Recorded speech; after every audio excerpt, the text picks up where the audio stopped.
For Facebook to pull its things up. Here we go. We're live. Oh, with our heads cut off. Gives you a different aspect ratio. Hey, everybody. I am David Rainishek. And I'm Katrina Rainishek.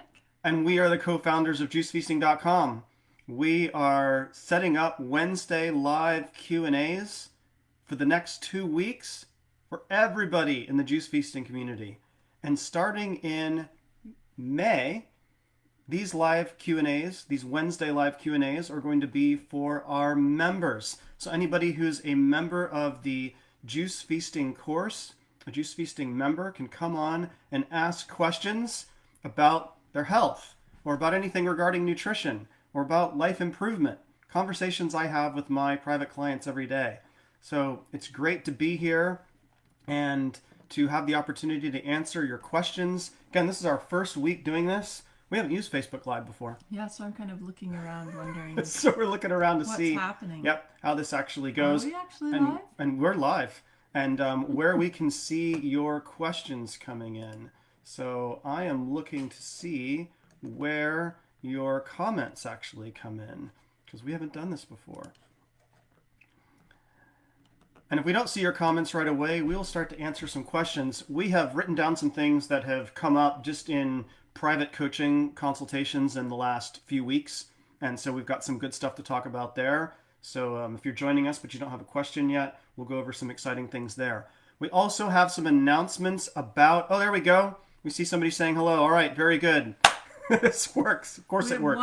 One viewer. Oh, we have 3 viewers now. All right. Just figuring all of this out. Very good. Where all of the info is. So we've got some announcements, because this is being recorded, so if you're watching this later, there's some announcements about JuiceFeasting.com. Juice Feasting has been through 6, maybe 7 major iterations, and we're doing some important, not just window dressing, but some important navigation updates to Juice Feasting. We've been working on these behind the scenes for the last couple of months. You should start to see those populate to your experience of Juice Feasting in the coming weeks. We're going to emphasize more graphics, more video, and less text. I mean, because I'm an author, I can write forever, but it's too much text on the site. And even though the text is wonderful, it's going to be more navigable and easier to use with images that actually say, here it is, there you go. So you'll start to see that populate on the site in the coming weeks, along with some new offerings, such as this very live Q&A right now. So again, we're going to be doing this Wednesdays live. We'll have it through more of a Zoom format for members when we start this up. But if you're looking at this now and you're saying, oh, are they doing another one for free so I can kick the tires? Yes. We'll be doing another one a week from this Wednesday from today on April the 28th, I believe. I'm not looking at a calendar right now, but Wednesday, April the 28th. So you can come on and join us there. The group calls that we're setting up for members is part of my transition as a professional from doing lots of private coaching to doing more coaching of groups.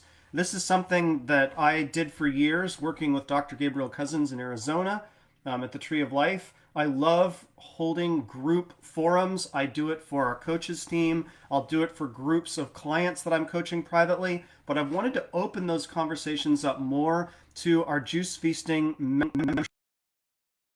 Yet, get on and you can start having your questions answered based on how you're tailoring your health approach, questions you have about the 92-day Juice Feasting program or the 92-day or the 92 modules in the Juice Feasting Nutrition Mastery course. So you can ask questions there. Anything that you're reading, current events in the health world, you can get all those questions answered, and I can keep you on point the way that I do for my private clients. So this is going to be a huge asset for our Juice Feasting membership, and we're really excited to build this conversation and have it in the way that I really enjoyed having it when we were down in Arizona, and I'd have groups of students and clients sitting around in person. So this technology... we're really excited to connect with more of you as well. Yeah. Yep. It'll be super fun. Yep. So we're at the right junction with this newer edition of Juice Feasting, and the technology is here so that we can make this happen. All right, let's see. We have 6 viewers. We've got 6 people coming on. Does anyone have a question? Yeah. Shoot us a question. Any question will do. And I'm going to start off. Yeah, go ahead. Yeah, I'm going to start off with some basic questions that have come up just in client consultations in the last couple of weeks. Cool. So a basic one that actually came up yesterday with a client was, he said, I was talking to the buddy of mine. He's almost 30 days into a juice feast. And he said, about how many calories am I really getting in on a daily basis on the juice feast? And I said, your quarts of juice, your solid quart of juice has anywhere between 250 and about 400 calories per quart. And that's going to depend on how much you've emphasized greens and things like celery and cucumber, and how much you've emphasized things like root vegetables or other juiceables like fruits. And we're going to go over a few surprise ingredients for juices. So if you're on this call, you're going to get some insights into juiceables that you might not have thought of. But depending on how much you take the carbohydrate side of things, meaning root vegetables, which are very high in nutrients, and also fruits, you could get upwards of 400 calories per quart, which means if you're doing 4 quarts or 4 liters, for all of our students over in Europe, outside of North America, 4 liters of juice a day, you're looking at around 12 to 1600 calories of juice a day, somewhere right in their ballpark. If you look at health programs out there that are not juice feasting, where somebody's doing strength training and they're trying to cut weight, you'll often see about a 1200 calorie mark that people are going for when they're doing a bit of muscle building, but they're also trimming fat and just tuning up their health altogether. So juice feasting, while it is a feast, is an approach that is a bit calorie restricted, enough that your body goes after fat and burns that up, enough that it goes after cancer cells, dead and dying cells, old proteins, and recycles all of that stuff. So it is a feast. It is calorie sufficient, but it's low on the end of being calorie sufficient. That being said, the longer you juice feast, the more juice you should be drinking. So if you're going 30 days or beyond, you're looking at 4+ quarts or liters of juice. I've got clients drinking 5-6 quarts of juice. You drank a lot of juice when we juice feasted in 2008. Most days I did 6 quarts. Yeah. But I'm also 6'1", so your body size does play into that, and also your activity level, depending on how much you weigh and how much activity you're getting. But most days I did 6 quarts, sometimes 7, I think. For sure. And that was easy. There was no, some people have trouble drinking that much juice. I was able to drink that much juice, no problem. Yeah. I've had as much as 2 gallons of juice a day. That's 8 quarts, but not early in a juice feast. We're talking between days 70 and 90 on my longest juice feast in Texas, in the heat, doing a lot of walking and biking and coaching and research. I mean, just going full out. Most of the time, 4 quarts of juice or a little bit more is going to be beautiful ballpark for you when you're juice feasting. Mm-hmm. Yeah. So Irena asks, how to prepare for juice feasting? People are still asking me. So there's a lot to that question. We could talk about mental preparation. We could talk about just preparation in terms of the things to get together. We could talk about preparing your kitchen. The How to Juice Feast course on juicefeasting.com is free, always has been free. That is a great place to go where you can read from top to bottom on how to get your elements together to prepare yourself mentally and in terms of your equipment and your produce for your juice feast. It's a long form approach to preparing yourself for juice feasting. So it's not the 5-minute university version. This is, you're going to take a few hours, which your health is worth it, but you're going to take a few hours to read through all of that, if not more. There's a lot of content there. We are putting together a 1-day, a 3-day, and a 7-day juice feast program, which will be more to the point, really focused on absolutely what you need to do juice feast of those durations. And those will be forthcoming in the next few months. And that's going to help a lot of folks who say, I don't want the long form version of this. I need to get right to the point and get a 1-day juice feast in the bag for myself. I just need to know how to do this now. Mm-hmm. So that kind of stuff is coming. In terms of preparing for juice feasting, I mean, the most simple thing is make sure you've got a juicer and know how much juice that you're making and get a ballpark idea of what it is you're putting into your juices, which is mainly head of celery, 2 pounds of leafy greens, and a cucumber, and a bunch of root vegetables and a little bit of fruit. Make sure you got 4 quarts or 4 liters of juice a day. I mean, that's just absolutely at the core of juice feasting, and understanding that's going to provide your body everything that you need for the duration of a short juice feast to do it well. And it can seem like a lot of juice at first. The very first day that I ever juice feasted, I didn't quite have a concept of 4 liters of juice, and I think we got to about 3 o'clock and I'd had 1 liter of juice. Right. And I was lying in bed, wrapped up. David was there somewhere. Yeah. And I was so cold, and he came in and saw me, and he was like, you just need more juice. And Yeah. it was so true. So to have sort of a concept of what 4 quarts of juice, 4 liters of juice looks like and what it takes to make it and drink it, and then pacing that throughout the day can be really amazing. Yeah. You're probably on a roll with what you're saying, but I would Yeah. say, like, in preparing yourself to do anything new, one of the biggest things for me is always acceptance of failure. So prepare to not be very good at it when you first start and expect to get better. So you may have a first day like I did where you feel terrible and want to just lie in bed wrapped up in blankets. That day is not representative of what the rest of your juice feast will be like, because you're going to get better at it and you're going to, by the end of it, be a pro. Yeah. And it won't even feel like something special that you're doing. It will just feel like your normal day to day. And yeah, I think that's true of starting anything new. We really see it in our kids too, like learning to accept For sure. that you can't do things really well at first when you're trying something new. It takes me 7 to 10 days to get into a juice feast.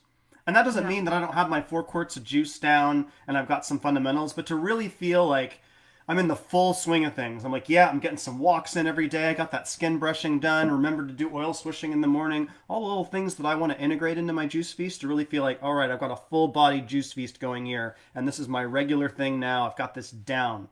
I have my sea legs. Or as jazz musicians say, I'm in the pocket. It takes me about 7 to 10 days. And, you know, I'm the co-founder of juicefeasting.com. And I coach this every day.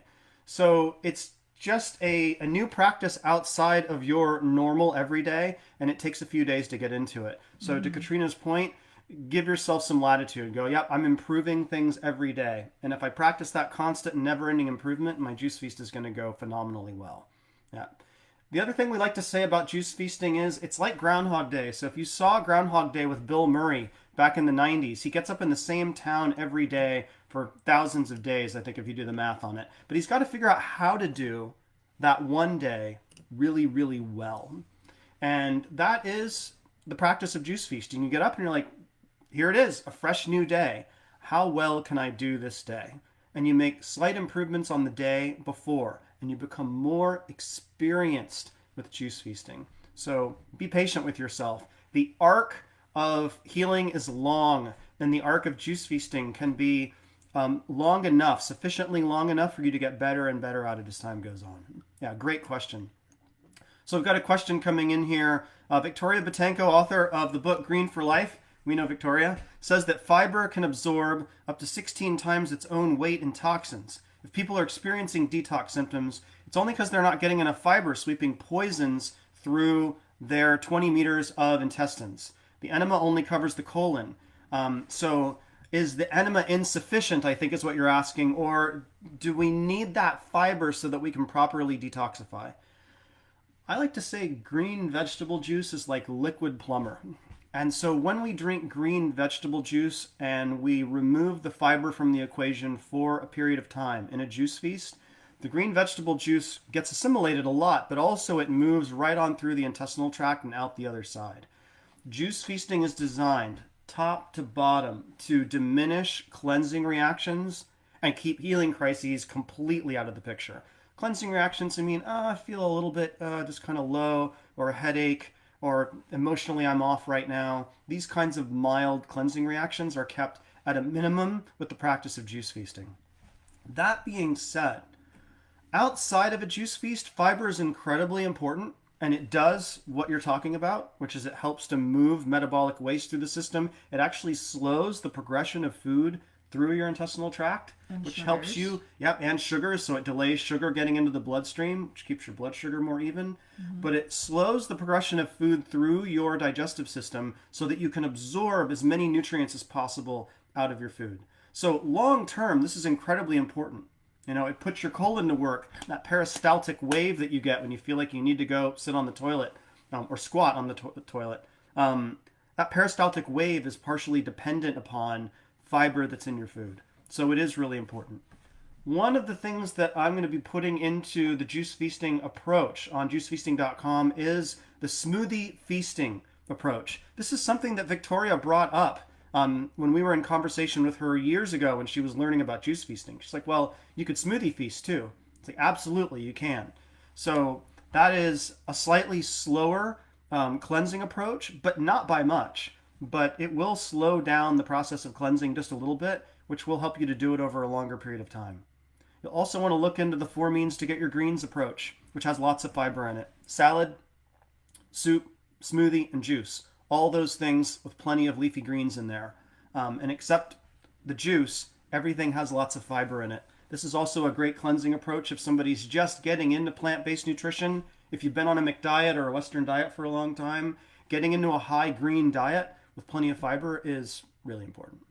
I also think, like, science aside, without being able to do scientific studies, if it was insufficient to be doing enemas, we wouldn't see the healing that we see with so many people. Sure. Because people are getting such amazing results from juice feasting. And as you empty the colon out, the rest of the body, including the lymphatic system, the whole body knows, oh, there's a vacuum down there. There's an empty space. Let's move stuff down there and move it out. So when you clear the colon out, either through drinking green vegetable juice or because you've been exercising a lot and drinking lots of water and things are moving through better, or with enemas or colonic hydrotherapy, that emptying out of the colon does tell the rest of the body there's space down there. Let's go ahead and move the waste on down and out. And that improves your healing dramatically. Yeah, We have great another question. Are you done? Yeah, that's it. Yeah, great question. Thanks, Dan.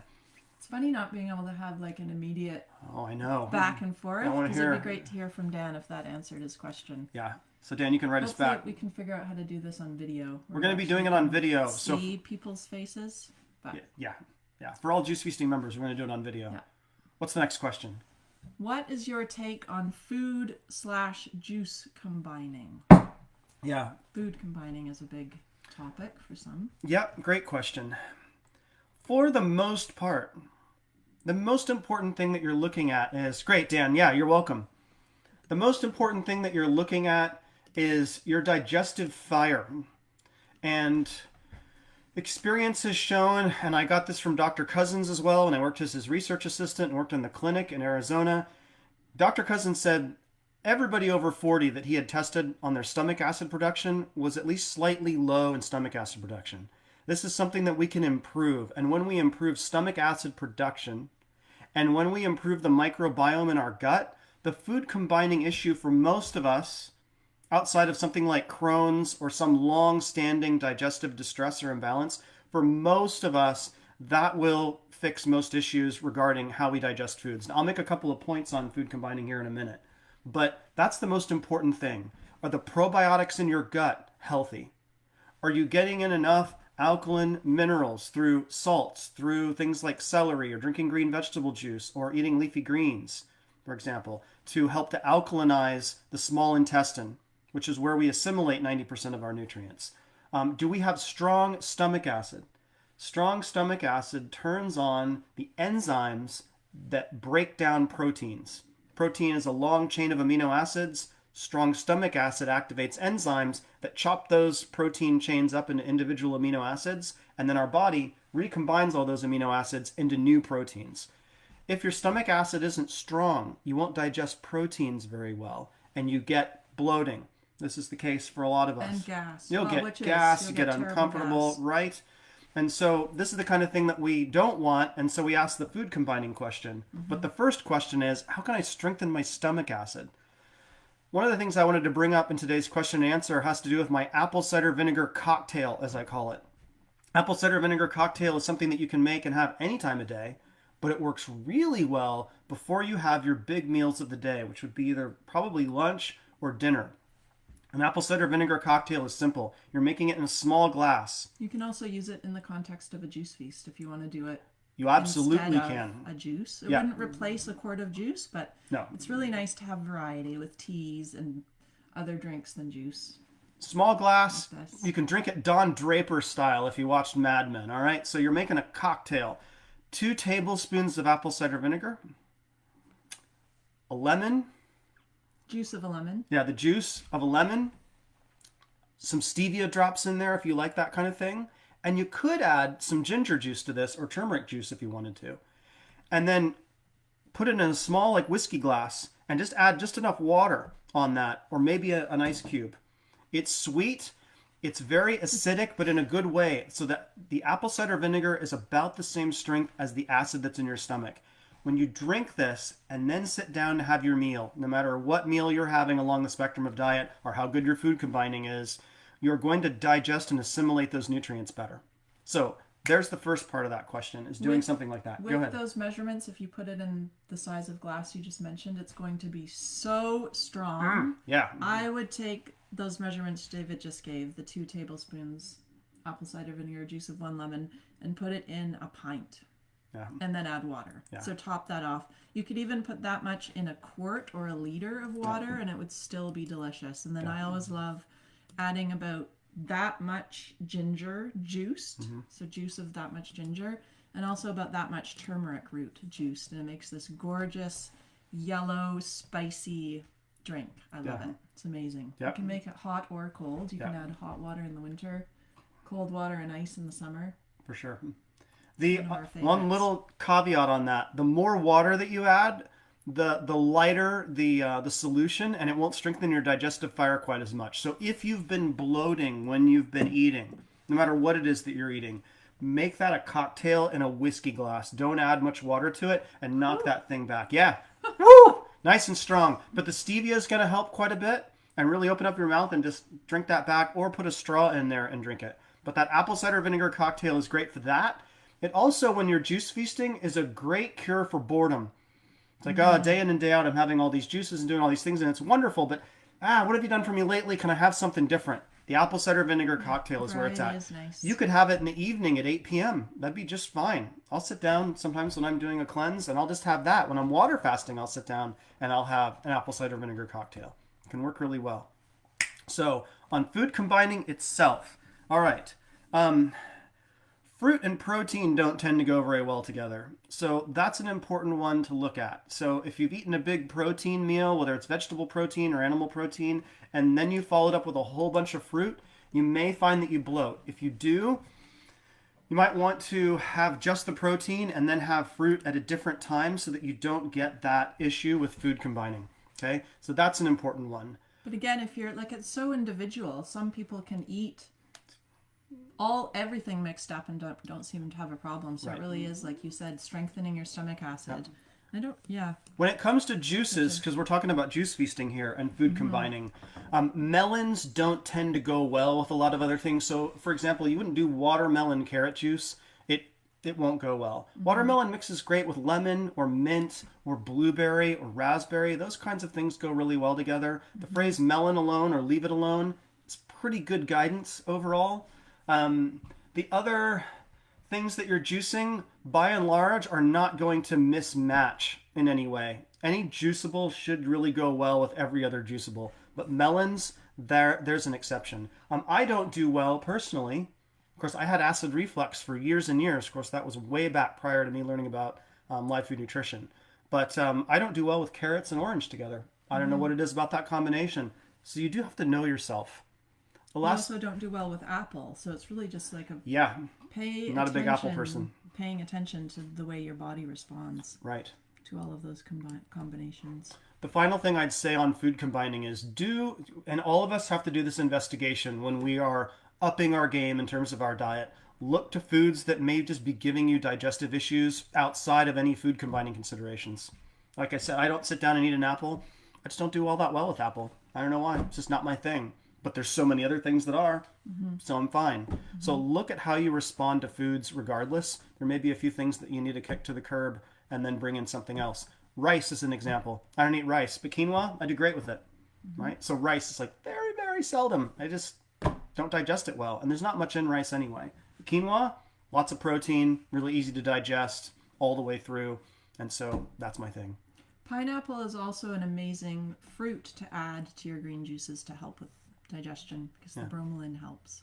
Yeah, the bromelain, the enzyme bromelain. It's a really great digestive enzyme. For sure. All right, very good. Any other questions? We need some more questions. Yeah, so you can bring questions in. Type them up. Otherwise, we can look at our list here. Should we talk about surprise ingredients for juices while we're waiting for the next question to come in? Sure. All right, Tell us your surprises. All right, I'm going to start off with one that you probably have never done unless you've worked with me, and that's onion juice. Now, if you read Heinerman's Encyclopedia of Healing Juices, you'll see onion juice mentioned in there. That's a fantastic book. Like, absolutely go get Heinerman's Encyclopedia of Healing Juices. Lists ailments in the front and then tells you the ingredients that you can juice to address those ailments. And then he has chapters on juicing ingredients and their benefits with clinical data. And then he also has sections on ailments and how to address those. Fantastic book. Really thankful for it. Onion juice is in there, but you don't see it in a lot of juicing books. It's sweet. It's delicious. You can use a yellow onion. You can use a purple onion. You can use a white onion. Just try a quarter of an onion and throw that in there. It's really delicious in tomato juices. So if you're doing like a tomato basil or a tomato stinging nettle, tomato herb juice, add some onions and garlic. It's a great way to get onion in. All right, we'll continue with surprise ingredients for juices in a minute. So Dan's got another question. He says, I've done a 30-day greens only juice feast since I'm enrolled in your 92-day program, but I'm still having significant issues with tiredness when eating fruit. I can't eat more than about 800 calories a day. I've been almost 100% raw and organic for 3 months. Congratulations. Well done. And I can't eat anything until 3 p.m. or I get really tired. Any ideas why or how to fix it, please? So if you're getting really tired when you're eating fruit, most likely your body is putting off a lot of insulin into your bloodstream and dropping your blood sugar really fast. And so you're seeing a precipitous drop off in your blood sugar, and that will make you feel really tired. So what we want to be looking at for you is how can we even out your average blood sugar? So that would be a feature of that issue. Without knowing your total health picture, which is what I do with private clients, when I send a health inventory and you fill that out, then I can get a really good picture of your health. But most likely you've got an issue there. You may also find that your digestive fire needs some strengthening and that's something that's going on for you. You may be insulin resistant. That means that the insulin that carries the sugar from the bloodstream to your muscle cells, which is where the sugar from your greens or your fruit is supposed to go, that insulin's like an Amazon delivery worker, and it's got a package. That's the carbohydrate. It takes it to the muscle cell, knocks on the door of the muscle cell, metaphorically, and gives that carbohydrate to the muscle cell. Some muscle cells are like the person sitting in their house watching reruns of Seinfeld and watching Oprah, and it just doesn't get up when the knock's at the door. It doesn't want to get the package. Oh, look, he does. I do measure my blood sugar. It's stable between 80 and 120. Okay, that's amazing. Excellent. So, so if we were talking back and forth, I'd be able to ask you this quicker. Is that with or without any blood sugar medication? So that would be a question to look at. I can't eat anything until 3 p.m. or I get really tired. I'd be looking at your digestive fire, Dan.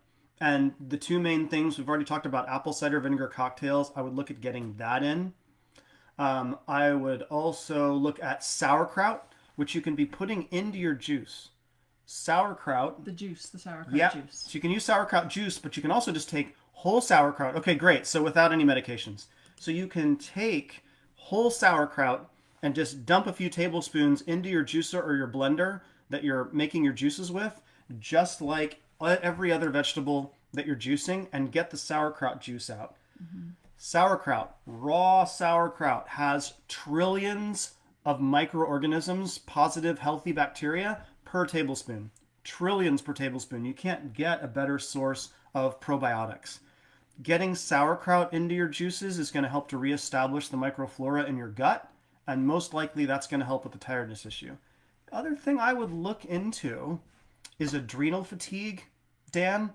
And I have an adrenal protocol that I'm going to be putting out as a course coming up because I've worked on it with clients for so many years with great success. But that kind of fatigue issue can oftentimes be related to the constellation of things that contribute to fatiguing of your adrenals.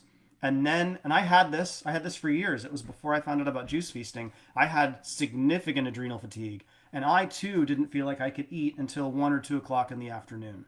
So solving adrenal fatigue also helps your digestive fire, and there's a whole bunch of positive downstream effects from resolving that issue. So I would follow up on adrenal fatigue and read about that and apply that to your own case. I'd also look at adding possibly more fats. I don't like David said, without a full, better picture of what's going on for you, it's really tough to say. But you're saying you've just mentioned that you're having 0 overt fat.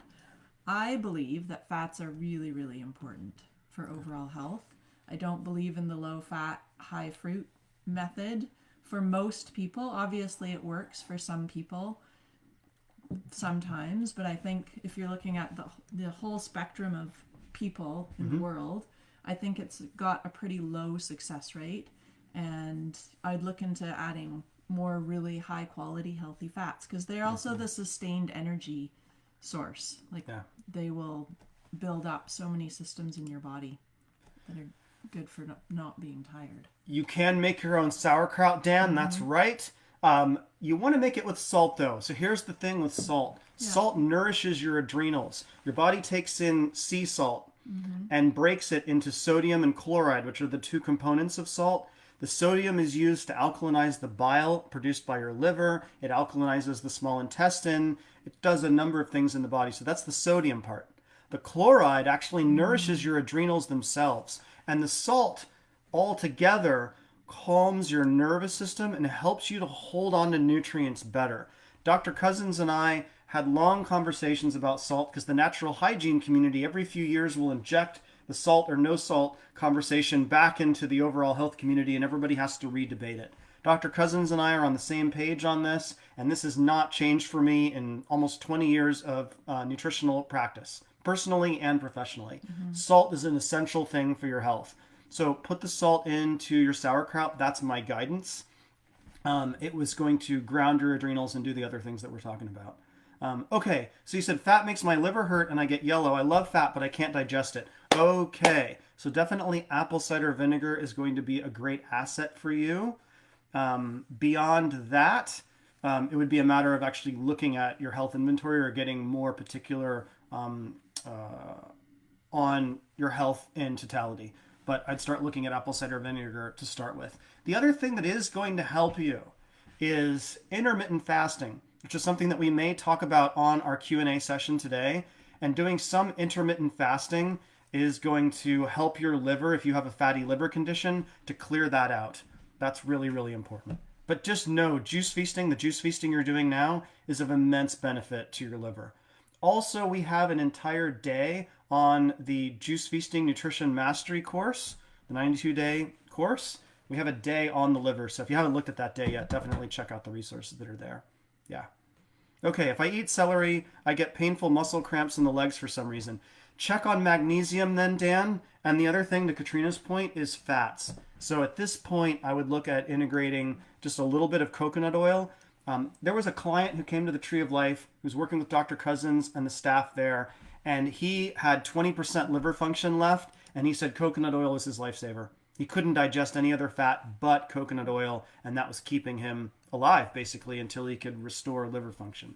So I'd look at that, but also magnesium. Okay, so you eat between 12 and 7. Okay, you've got an eating window already for many months. Okay, outstanding. Look into salt. Salt your juices, and also you might sprinkle a little bit of salt in your water and follow up with the other things we've talked about. Dan, you're so welcome. Thanks for being on today. Excellent questions, and look forward to following up with you later. Check back in next Wednesday with us. We're going to be here again, and then we'll set up for members as well, doing this every Wednesday. Absolutely. Well done, Dan. Well done. You're on the right track. All right, what's the next question? Eileen. Hi, Eileen. She says, questions from my mom. What causes holes in the stomach? So you don't actually get like a full-on hole in your stomach exactly. You get an irritated part that creates an ulcer. And there are 2 main things that are going on there, usually. You have most likely a sodium deficiency. So we just talked with Dan about this, but the sodium part of salt or the sodium that's in your organic, hopefully organic celery. The medical mediums talked about celery a lot, which I'm glad he wrote the book. But we knew about this long before the medical medium came along, because Richard Anderson in Cleanse and Purify Thyself, if you know those books from about 20 years ago, used to do the Arise and Shine cleanse. Richard Anderson talks in chapters 2 and 3, I believe, in the... Do you remember the chapters? I remember because I made files on this stuff and put it in the juice feasting program because it's so important. So... well, it saved, you feel like it saved your life. Saved my life. That information. And Cleanse and Purify Thyself, that book, books 1 and 2, were the first 2 books that I read on nutrition as I was getting into live food nutrition. And Anderson is at pains to talk about how important organic sodium is from things like celery. Organic sodium lines the stomach. So as we eat a westernized diet, we're not getting enough organic sodium from plants. And that organic sodium from the stomach eventually gets robbed. It's a longer conversation about why it gets robbed, but the basic answer is... because of processed food. The processed food, and too much sugar. And the bile in your liver gets robbed from. Basically, the bile in your liver is a storehouse of organic sodium, and if the bile starts to diminish in organic sodium, the body will go after the organic sodium lining the stomach and steal that.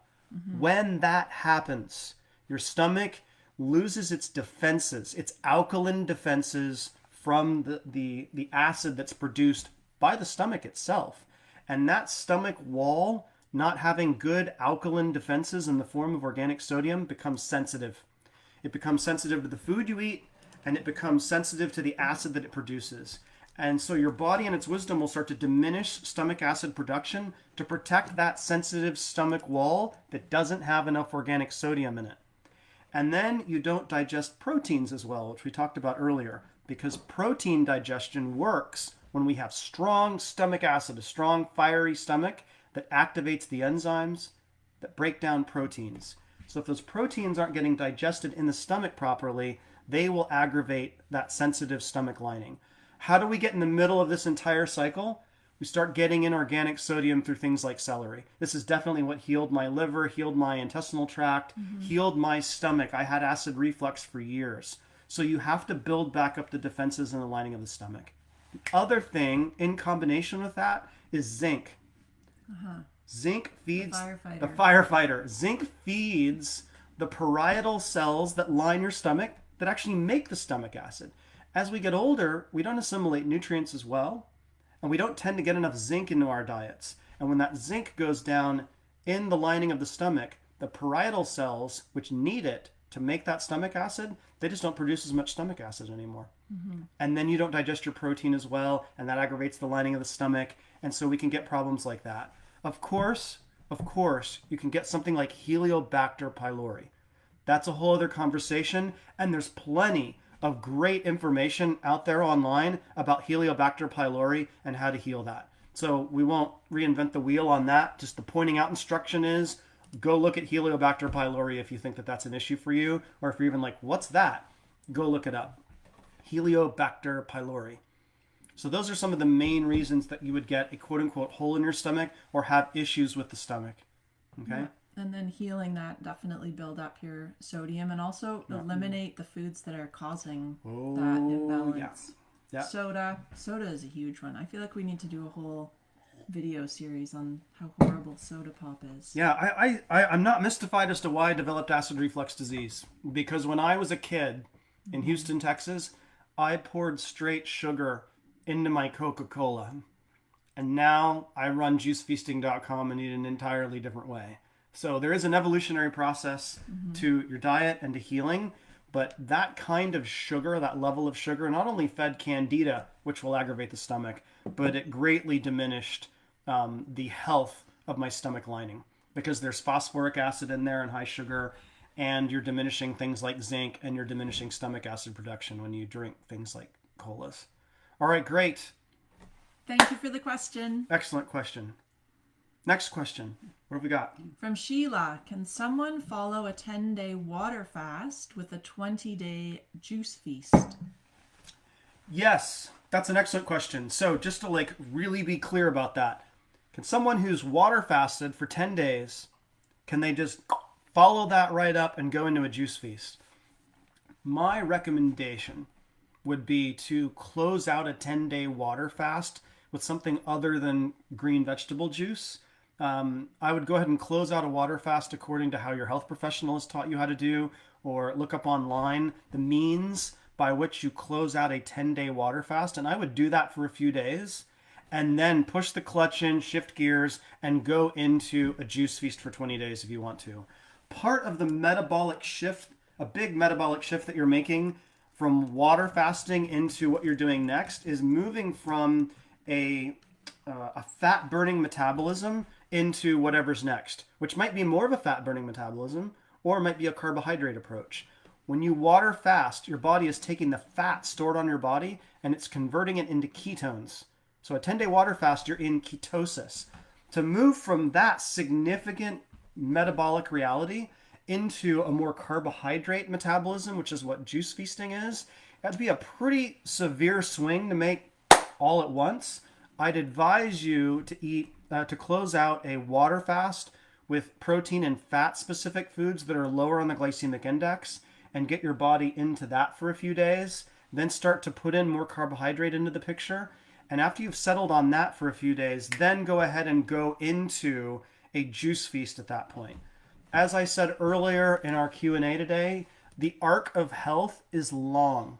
So as excited as we are to keep on integrating health practices and move the ball up the field as swiftly as possible, step back just a little bit and go, there's time, close out your water fast appropriately, then get into a nice juice feast. From that place, everything that I've just said, that'd be great. Go ahead, water fast, eat for a few days, close that water fast out appropriately, start to get in some sweeter things, right? Adjust to a carbohydrate metabolism, and then get into juice feasting. It actually sounds like a really amazing way to prepare for a juice feast. Yeah. Now, the other way to do this, since you've asked the question, Sheila, which I love, is, so if somebody's listening to this and they're like, I'm interested in water fasting, and I'm also interested in juice feasting. You could also go the route of juice feasting for 7 or 10 or 20 days or whatever's appropriate, but settle some initial scores. Hydrate your body, alkalinize your body, help the liver kick things on through, get the intestinal tract and the colon cleared out, help your lymphatic system to clear out, get better sleep, start feeling more vibrant in your body and getting out for walks and doing that kind of thing. Those initial scores get settled beautifully in the first few weeks of a juice feast. Yeah, and juice feasting is a much gentler cleanse than water fasting. And there's actually a lot more support for the detoxification process when you're juice feasting. So yeah, it could definitely be good to do that first and then water fast. Then you can move right into a water fast. You don't even need to like close out your juice feast at that point, because the transition from juice feasting into water fasting is really easy. You would just, okay, I'm not drinking juice anymore. Now I'm going to drink my water. Yeah. Salt water, though, and that's a different conversation. But sodium and potassium in that water so that you maintain proper sodium-potassium balance. Okay, Sheila says, okay, so we're talking about closing the water fast, starting the juice feast within about a week. Yeah, I'd say 3 to 7 days of just settling into eating a healthy, lower glycemic approach. Sorry. And then from that place, then go ahead and get into your juice feast for an appropriate period of time. And you'll love it. You'll love it. Great question, Sheila. Thank you. And also water fasting while you're juice feasting is amazing. I water fasted for 3 days in the middle of my juice feast, and they were probably some of my favorite days. Yeah. I loved it. Yeah. And yes, the juice feasting, I would probably do that way first, to do the juice feast first. You actually do a lot of detoxification and prepping your body for then diving into a full-on water fast. We have instructions for how to include intermittent water fasting or water fasting periods inside of a juice feast. We have those instructions on the Juice Feasting Motivation Group and also in the Juice Feasting Green Room for members. So check there and just look up water fasting or look up electrolytes on the search function on those groups, and you'll see the instructions there for how to do it. Powerful stuff. Okay, the next question is also from Sheila. How can I respond to critics who tell me that the sugar from the fruits in juicing is not healthy? Right. There is a big difference between processed juices, even if it was a processed like pasteurized organic juice, and a raw living juice. The glycemic index is pretty significantly different. Dr. Cousins writes about this and gives data in the book Conscious Eating. So that's an important one there. The other thing is a lot of people still, and I mean, juicing is much more well known than it was back in the 1980s when Jay Kordich was selling his Juice Man Jr.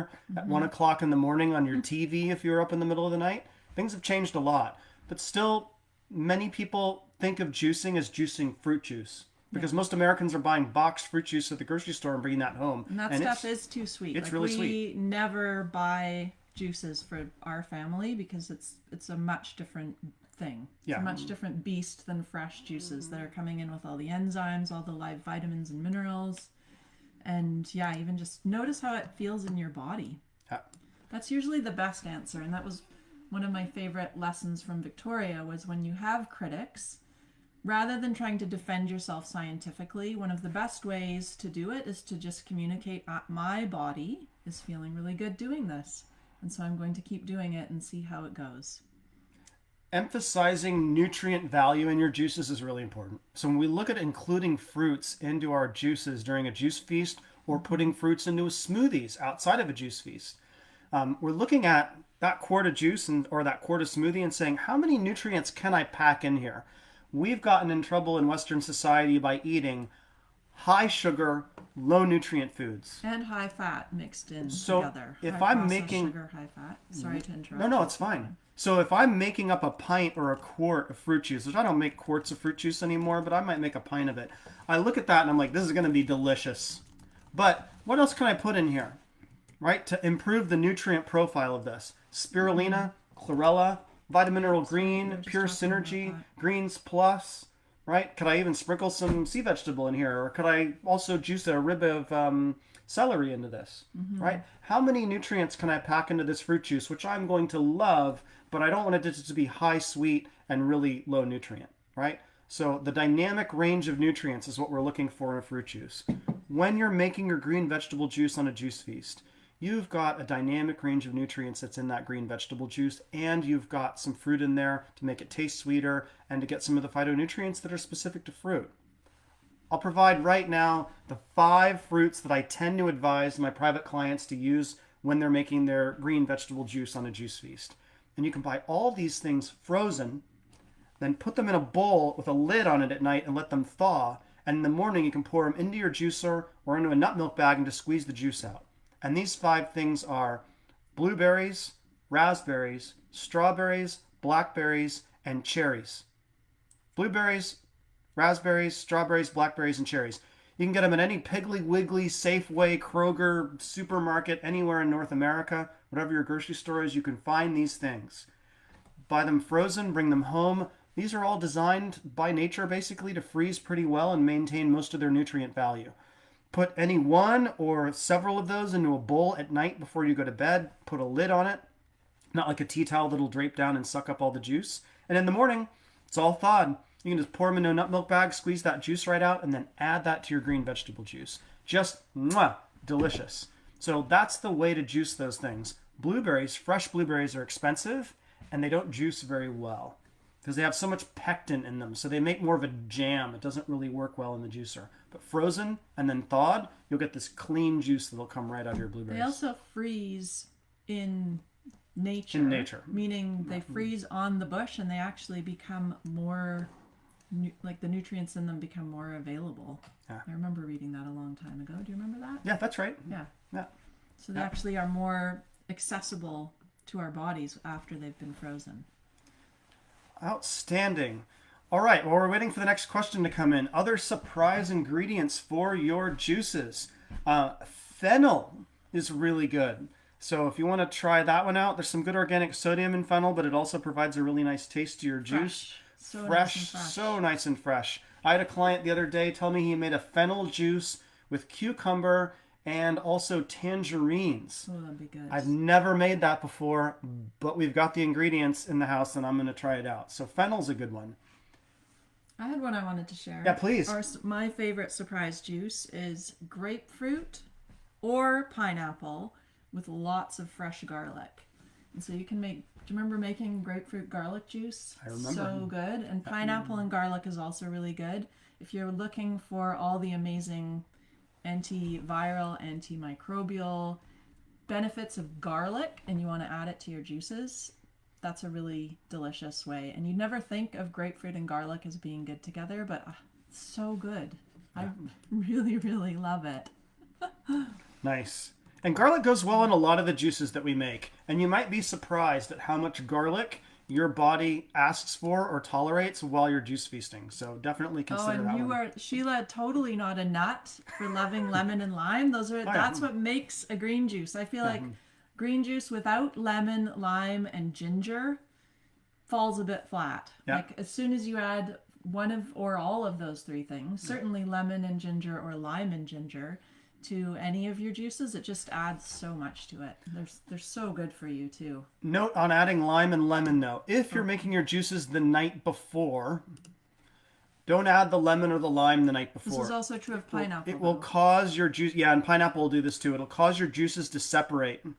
So, and you'll see different layers in your juice. Your juice will stay more homogeneous if you make it without those ingredients and then add them the next day. And doesn't pineapple even digest the proteins in green juice, which... That bromelain that you talked about, bromelain, that enzyme is a protein digesting or a protein splitting enzyme. It's lots of protein in your leafy greens and other things that you're juicing positively, but it changes the look and taste of your juice. That bromelain in the pineapple will go in and start pre-digesting your juice for you. That's not a bad thing, but it will taste a bit different. And look weird. And it may look weird. Which is fine. It's fine to look weird. You can pour your pineapple juice into your green vegetable juice right before you have it. So you can just make a little pint of pineapple juice on the side and just pour that baby off into your green vegetable juice before you have it. Yeah. Okay, yam. Yam is the highest calorie thing that you can juice. It also has 72 trace minerals in it if it's an organic yam grown in a good soil.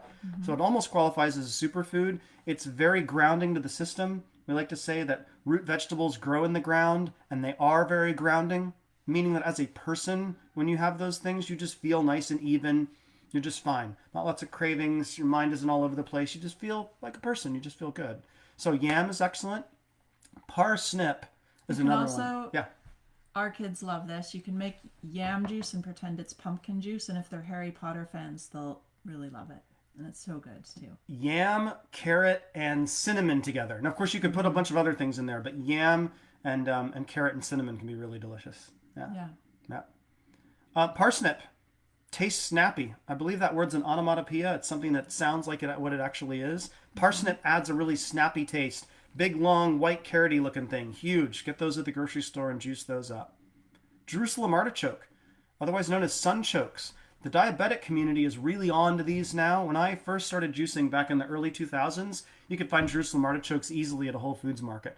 A little bit harder to find now because of the inulin that is in Jerusalem artichoke. And that inulin actually helps with blood sugar metabolism and blood sugar balance for diabetics. So if you can, harder to find because more people are using them? Yeah. So even if you're not diabetic, still look for them. They'll help you balance your blood sugar anyway. They're also really easy to grow. They grow like and spread like a weed. Right. So if you're a gardener, all over our yard in our previous house, they're hard to get rid of. Right. So if you have a garden or a bit of dirt out in your backyard, just plant a few and they will populate themselves seasons forward. Right. You can get them. So we're into the spring, and Katrina brought up this morning as we were just making a list of just some surprise juiceables, some wild things that you could probably find in your yard or in your community. So what were those things? Wild edibles. We've really been eating a lot of nettles recently. Nettles are amazing in juice and one of my favorites. You can also do dandelion greens, which can often be found in the produce section of grocery stores now. You can get wild dandelion greens. And miner's lettuce is one of my favorites as well to go out. It's so fresh and delightful. It tastes almost like, it's got a similar taste to cucumber, I think, but it's really watery and delicious. Yeah, what else do we have as far as wild edibles? Wild edibles, it bears saying that you really need to know what you're picking because there are plants that will harm you. So make sure before you go out and harvest that you have a trusted friend with you or you have a lot of experience harvesting wild plants. Go onto YouTube and look up the video, Don't Eat Something If You Don't Know What It Is. Sergey Batenko made that a number of years back, and he created kind of a rap out of it, and it's good fun. And I think he made it so it'd be fun so that kids who were getting into plant-based nutrition and doing wild harvesting would keep that in their minds, right at the forefront of their minds, and they're going out and harvesting stuff. Don't eat something if you don't know what it is. Our kids will sing it when we're out, Yeah. and they'll be like, "Can we eat this, Mom?" And then they'll start to sing it. Don't eat something if you don't know what it is. Yeah. Good job, Sergey. Yeah. Sergey. Sergey. Yeah. Sorry. Yeah. So check that one out. That'll be a good laugh. And good to know. All right. Let's see what else. Habanero pepper. I've got a client right now who's putting habanero pepper into his green vegetable juice. He just likes spicy things. The diabetics that I've worked with over the years, many diabetics, they love spicy food. It's healing to the cardiovascular system. High blood sugar is damaging to your cardiovascular system, including your heart.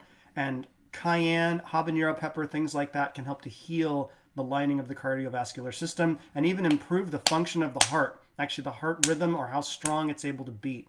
Can even stop a heart attack, right? And cayenne pepper, cayenne tincture can stop a heart attack potentially.